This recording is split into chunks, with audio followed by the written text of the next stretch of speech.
Tudo bem, Zara? Oi, gente, tudo bom? Como é que tá as coisas?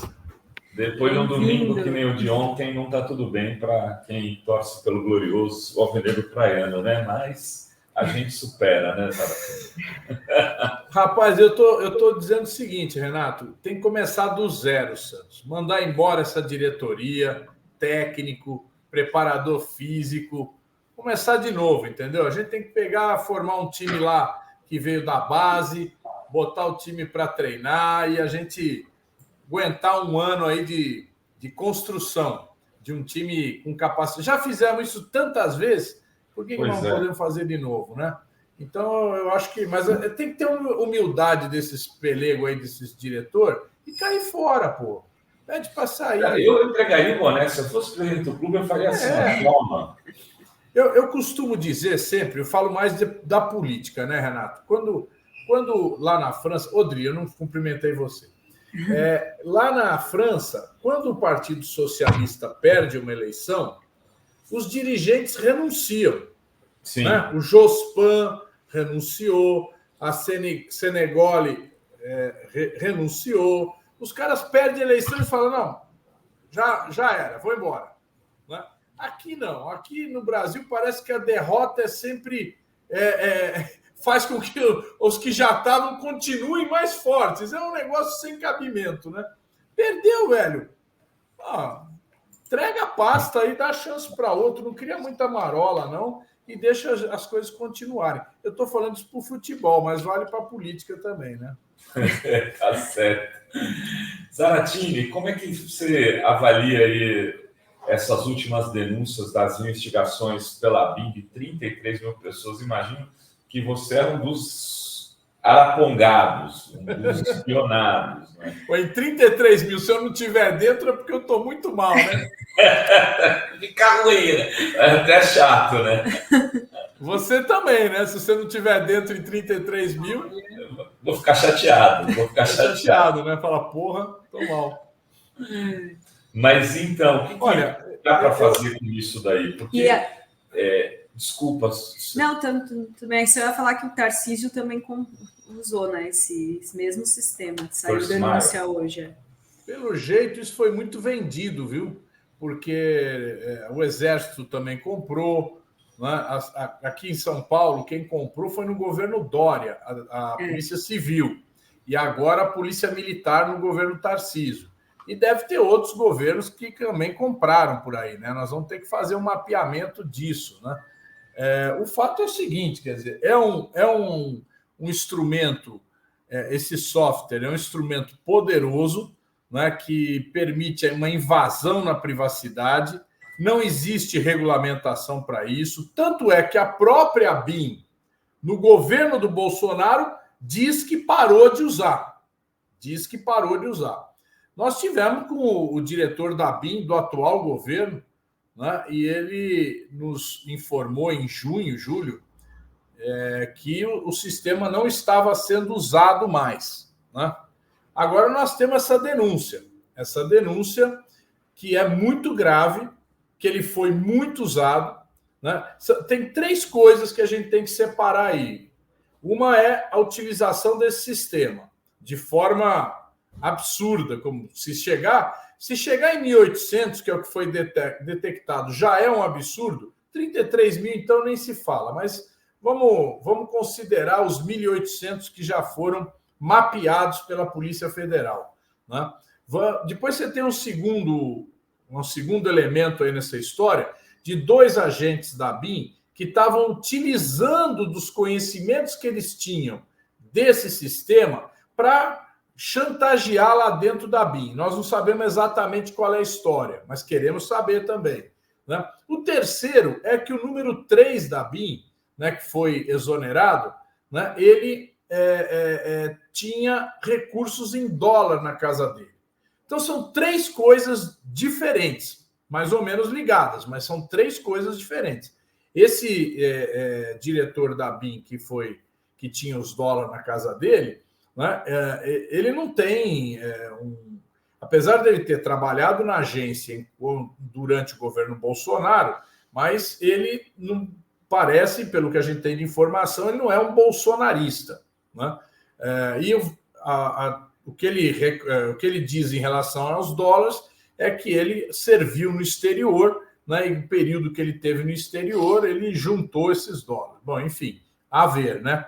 A ver. Então, são três coisas diferentes. Muita gente está misturando as três coisas, mas a gente vai ter que se concentrar naquilo que é o principal, que é a utilização desse software irregularmente para espionar a vida das pessoas sem nenhuma decisão jurídica, sem nenhuma decisão de nenhum juiz que autorizasse esse tipo de coisa. Zaratini, na semana passada a gente teve um encerramento da CPMI, que investigou os atos golpistas do 8 de janeiro. Queria uma avaliação sobre o resultado dessa CPMI que indiciou o Bolsonaro em mais 60 pessoas, entre ex-ministros, militares. Qual que é o seu balanço sobre esse fim? Quem reivindicou essa CPMI foram os bolsonaristas. Brigaram, feito loucos, né, para que ela acontecesse. A gente achava que ela podia atrapalhar o andamento do governo. No fim das contas, eu acho que foi muito positiva, né? Foi muito positiva porque ela fez investigação, ela levantou dados e ela pediu indiciamento de várias pessoas a começar. No meu modo de ver, poderia ter ido mais fundo, mas uma CPI, ela tem uma correlação de forças interna, né? Tem gente lá da extrema-direita que tentava tumultuar o tempo todo os trabalhos, tinha gente do centrão que jogava para não acontecer nada, que é o caso do próprio presidente, o Arthur Maia, né? E tem gente que queria investigar, que era o nosso pessoal, que queria avançar mais na investigação. Então, por conta desse equilíbrio, né, a gente não conseguiu chegar em mais fatos que poderia ter chegado.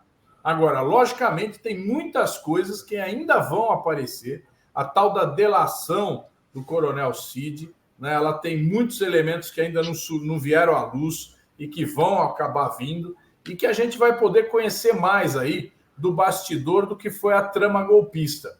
A trama golpista, ela se encerrou, entre aspas, né, no dia 8 de janeiro, mas ela começou antes. Ela começou lá, quando se tentou tirar a legitimidade das urnas eletrônicas, quando se tentou fazer o voto impresso, depois os atentados terroristas contra torres de transmissão, atentados terroristas, tentativa de atentado no aeroporto de Brasília, o ataque à Polícia Federal, né? Tudo isso é parte de um planejamento cujo objetivo era o quê? Uma intervenção militar que impedisse o governo Lula. Então, esse desenho, eu acho que a CPI conseguiu mostrar, né? Ela conseguiu mostrar como essa trama se desenvolveu e quem participou dessa trama. E, obviamente, muito mais coisa poderia aparecer, mas, infelizmente, a correlação de força não permitiu que a gente avançasse mais nisso aí. Zaratini, antes da CPI, você tinha dimensão do tamanho do risco que a gente teve de entrar numa ditadura militar nova aqui no Brasil? Porque, assim, como você falou, esse desenho que eles apresentam, a gente sabia que eles queriam fazer uma tentativa, mas a gente não tinha dimensão de que a coisa era tão bem articulada, né? Que tinha um decreto de golpe, que esse decreto tinha sido encaminhado, tinha tido uma reunião. Tá certo que isso veio pela delação do Cid, né? Esse decreto foi encaminhado numa reunião com os ministros, os chefes das três forças, que teve essa tentativa de explosão do aeroporto, tem todo um rol de financiadores. Em algum momento, durante o processo eleitoral, você falou, olha, se a gente está à beira de uma ditadura militar, a gente está correndo um risco gravíssimo. Porque eu não achei, quero ser franco, eu achei que eles queriam, mas nunca imaginei que fosse um risco gravíssimo. E a gente correu um risco gravíssimo de entrar num regime. Olha, de certa forma, Rovai, a gente tinha informação de que se tramava alguma coisa para impedir a posse do Lula, né? Essa situação, ela nos pareceu menos grave, né? Mas a gente tinha um sentimento, informações que não se articulavam bem, mas a gente sentiu vários momentos em que isso foi perdendo força. Então, primeiro, o fato do Centrão não ter apoiado o voto escrito, o fim do voto eletrônico, né? O Centrão, o próprio Arthur Lira, né, foi o que comandou a votação que derrotou as propostas do bolsonarista no Congresso. Então, isso foi muito importante.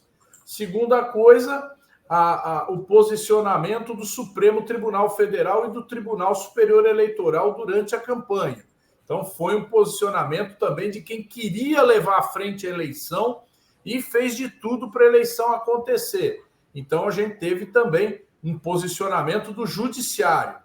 Depois, a gente teve um posicionamento do governo Biden, né? O governo Biden reconheceu a vitória de Lula imediatamente, né? Imediatamente. Isso tem uma tremenda influência nas Forças Armadas brasileiras, porque as Forças Armadas brasileiras elas são muito influenciadas pelo comportamento norte-americano, pelas Forças Armadas norte-americanas. Então, esses fatores levaram a esse esvaziamento. A própria posse do Lula, né, com aquela grande manifestação em Brasília, milhares e milhares de pessoas, também aquilo deu uma retraída em quem, dentro das Forças Armadas, podia pensar em apoiar o golpe. Então, eu acredito que a gente teve um posicionamento do Legislativo, um posicionamento do Judiciário, né, na sua maioria, do Legislativo e do Judiciário,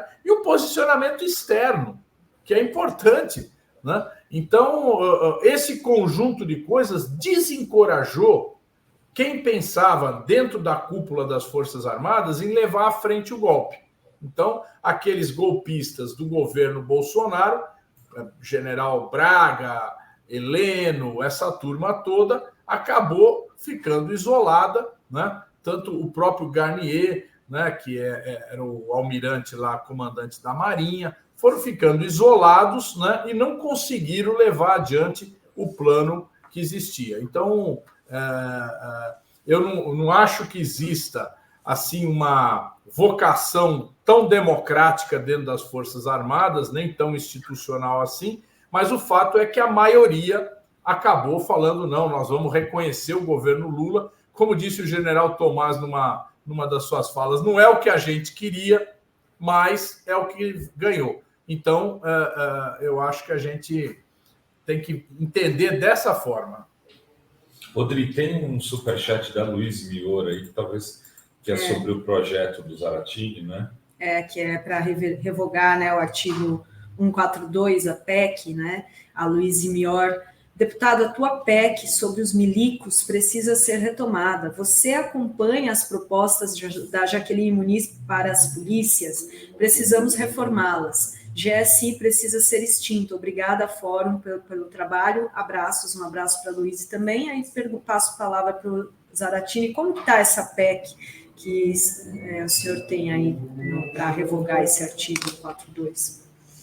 Nós temos tido uma dificuldade de chegar aos 171 assinaturas, estamos com 130, né? Temos uma dificuldade por conta de que dentro do próprio governo não existe uma força no sentido de que o governo diga, não, nós queremos mudar isso daí.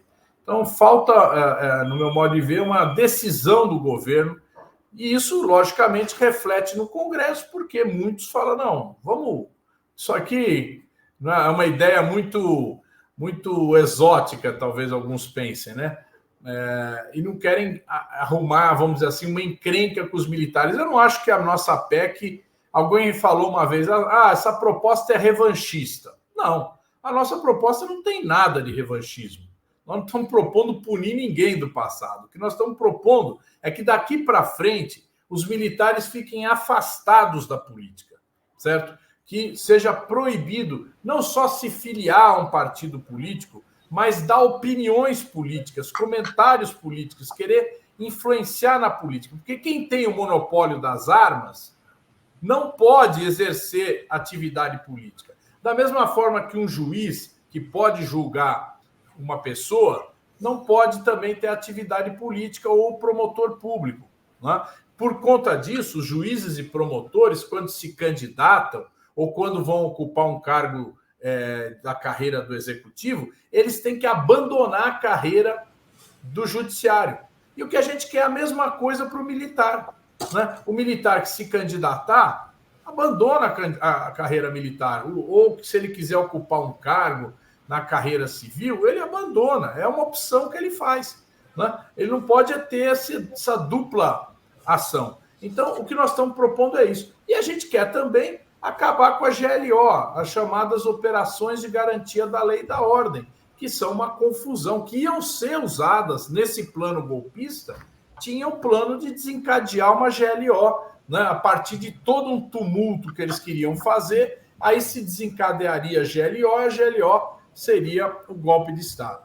Bom, então, gente, eu acho mais do que necessário a gente resolver essa questão militar. Lógico que uma PEC ela é importante, não pelo seu texto em si, mas pela manifestação do Congresso. Se o Congresso aprovar essa PEC, tem uma manifestação muito sólida de que o mundo da política, o Congresso Nacional, ele tem uma opinião sobre isso, né? E o que está faltando é essa opinião.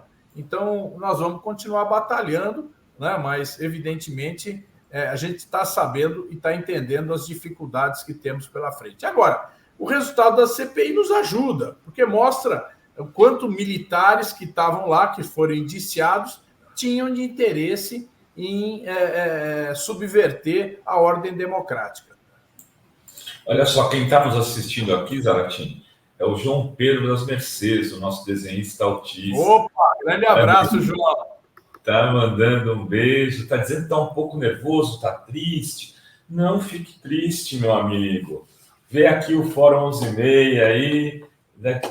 Se você não for santista, não tem motivo, João Pedro. Bola para frente e manda a tristeza embora. Adri. Tem mais um superchat do Tarso, que ficou bravo aqui.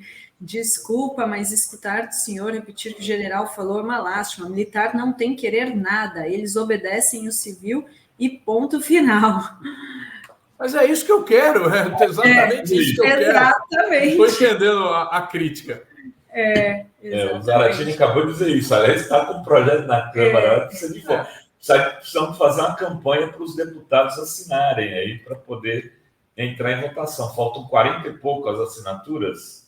Zaratini, 40 assinaturas. Você só teve do campo progressista ou tem gente do campo progressista? Não, tem gente do PL. O Ricardo Salles apoiou a nossa PEC. Olha só. Né? Sabia? Ricardo Salles assinou a nossa PEC, né? O Zé Trovão assinou a nossa PEC. Tem outros deputados do PL assinaram também. Porque, você sabe, o Ricardo Salles, por uma visão completamente diferente da nossa, ele também quer essa mesma coisa, né? Eles acham que eles estão com bronca dos militares, falando, esses militares são melancia. Sabe o que é melancia, Dri? Eu sei. Melancia é verde por fora, vermelho por dentro. Então eles falam, esses militares são melancia. E, Zaratini, essa briga do Congresso com o Supremo, que agora tem até PEC para derrubar a decisão dos ministros, tivemos aí também decisões que já foram tomadas pelo Supremo sendo revertidas como o marco temporal. Como que o senhor avalia essas brigas aí? Aí é uma disputa de interesses, né, André? Por exemplo, essa questão do marco temporal é uma questão que os ruralistas há anos vêm questionando, né, a legislação que está em vigor, há anos vêm querendo aprovar o marco temporal, né, e foram derrotados no Supremo.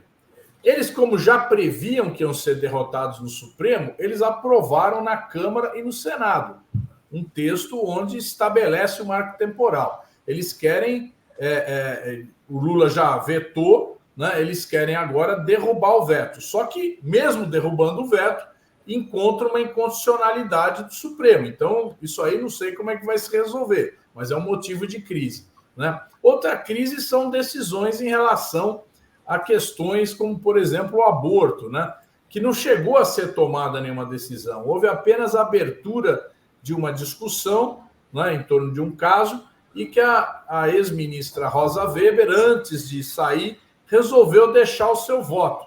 Mas não houve uma decisão. O que eles estão querendo é colocar esse ponto como uma evidência para fazer aquela chamada guerra cultural ou guerra ideológica, né? Então, é uma tentativa disso. Então, a partir dessas questões é que se tenta aprovar medidas para restringir a ação do Supremo.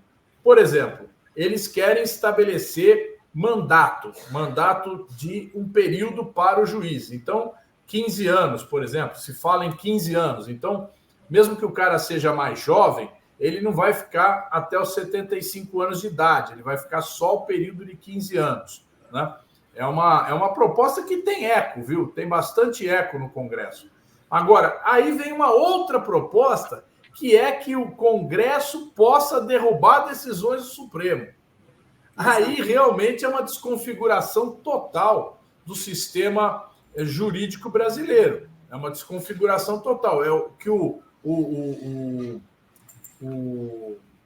Netanyahu está fazendo lá em Israel, né? Antes da guerra, o Netanyahu estava aprovando exatamente isso, né? De desconfigurar as decisões do Supremo, coisa que é feito em outros lugares também. Aqui no Brasil, desde a ditadura do Vargas, é que não existe isso mais. Então, eles querem restabelecer. Eu acho muito pouco provável que haja votos para aprovar esse tipo de coisa. Talvez o mandato tenha maior condição de ser aprovado, né? Muito bem. Rovai? Muito bem. Eu acho que se o Zaratini tiver mais alguma coisa a acrescentar sobre a agenda futura do Congresso, aí o que vai ser discutido nos próximos dias que tem importância, até para a gente se organizar aqui na cobertura. Quais são os próximos desafios no Congresso aí, Zaratini? Olha, o maior desafio agora é aprovar as medidas econômicas que garantam receita para o governo no ano que vem, né? Então, as medidas que foram propostas aí de tributação dos fundos exclusivos, a tributação dos fundos offshore, os fundos no exterior, né? São fundos onde só estão lá aplicados recursos dos muito ricos, né? Estabelecer a cobrança de imposto sobre lucros e dividendos, né? Os juros de capital próprio, são medidas que o ministro Fernando Haddad encaminhou ao Congresso, que são muito necessárias para a gente poder aprovar o orçamento do ano que vem.